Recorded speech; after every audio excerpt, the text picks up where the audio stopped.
Claudia did it at exactly the time that we were having it in Trinidad, which means it was cold here.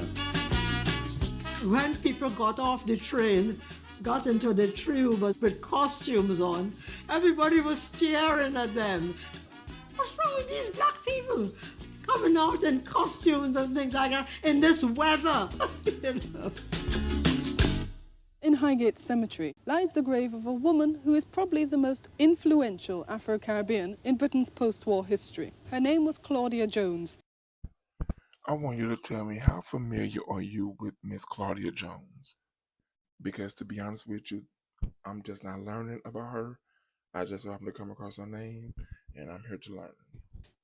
She was a communist, and she was imprisoned in America for quite some time. Claudia came here the same year that I came, and she was such a warm person that you took to her immediately. Something new and ugly raises its head in Britain. In Notting Hill Gate, only a mile or two from London's West End, racial violence. About 15 fellows came out the car, all with bottles, sticks and knives. At that time, we were having riots in Notting Hill Gate.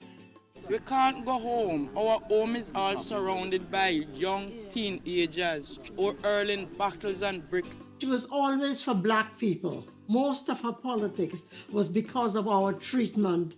And she decided, enough's enough. Let us have a party that we can involve everybody so they would see what we are. Do you think that's what's needed today? Do you think black people or any other culture need to have a party and invite people over just so other people can learn who the other people are, or in this situation, who black people are? Let me know in the comments. And what we can give. So that was her whole idea of having the carnival, to bring people together. It was indoors in St Pancras Town Hall. She had singers and dancers. I danced there at the first carnival. She had groups and she had steel band, and people paraded in their costume to show what carnival in the West Indies is really like. We relaxed, not putting the prejudice away, but in the background. We were there to enjoy ourselves. And where people were scared of going home because of what might meet them on the street, they forgot about all that for that space of time.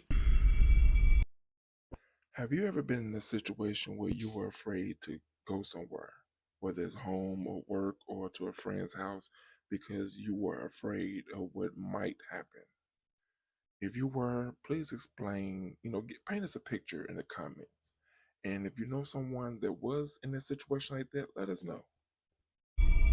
In May 1959, just 8 months after the riots, Notting Hill again made national news when a West Indian carpenter named Kelso Cochrane was stabbed to death. It was Britain's first acknowledged race killing. The murder of Kelso Cochrane shocked Claudia. She was really, really angry. They had gone beyond what they should have done. He was just a normal person, and they treated him like dirt. So she tried her best to do whatever she can. I want to declare the 4th annual Caribbean Carnival officially open. She thought that if she brought people together, they would understand us more. Because as far as she was concerned, they didn't understand us. It was a very good success because they went on to have it in other town halls. Now, she said the woman thought bringing people together will raise awareness of people. And I'm curious, do you think if people were to do that now, that it will raise awareness, or do you think people will try to use that knowledge to weaponize it against them? When Claudia Jones died in 1964, Ronnie Laslett, another community worker, picked up the mantle and started up a multicultural neighbourhood festival of her own. Claudia would have loved the carnival as it is now, because she was that type of person that enjoyed pleasure as much as she enjoyed politics. Okay, so this is what I found to be so amazing about this video. Let me tell you a story, and I think that'll give you a better understanding. When I was younger, in school, elementary, high school, whatever, when most kids were out of school and after they did their homework, a lot of them got to go outside and play or spend time with family and friends, and whereas things were just a little bit different for me. As soon as I was done with homework, I was around aunts. Many of the people in my family were teachers, and I have a great respect for teachers and the educational system. So while kids was outside playing and enjoying life and having different experiences, I was learning about history. I had to learn about my people.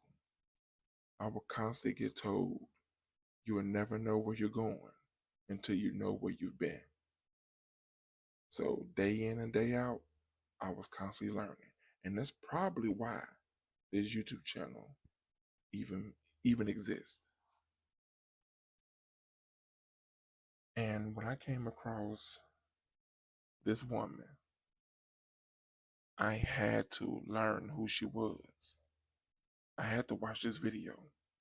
I had to react to it, not only for myself, but hoping that it grabs someone else.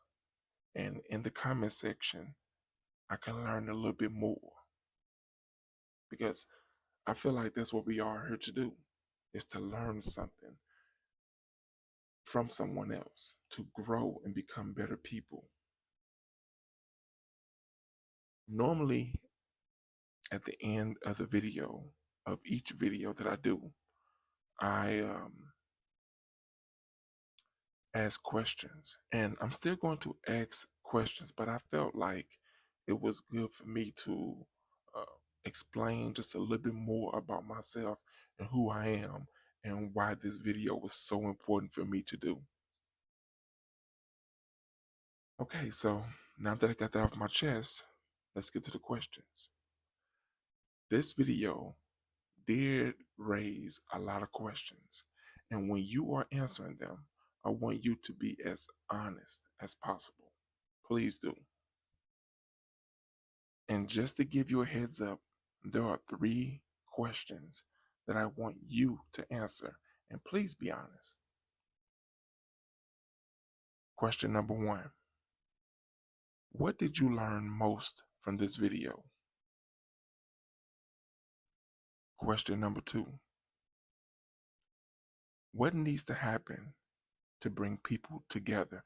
And when I say people together, I don't mean just in the United States or just in the UK or Japan or China. I meant the entire world, for us to come together as a family. It shouldn't be one country versus the other. We're all breathing the same air. So we should all be able to come together and unite. So please give me the answer to those 2. And here's the 3rd one.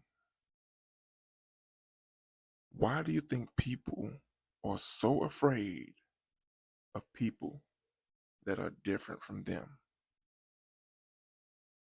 I mean, be honest.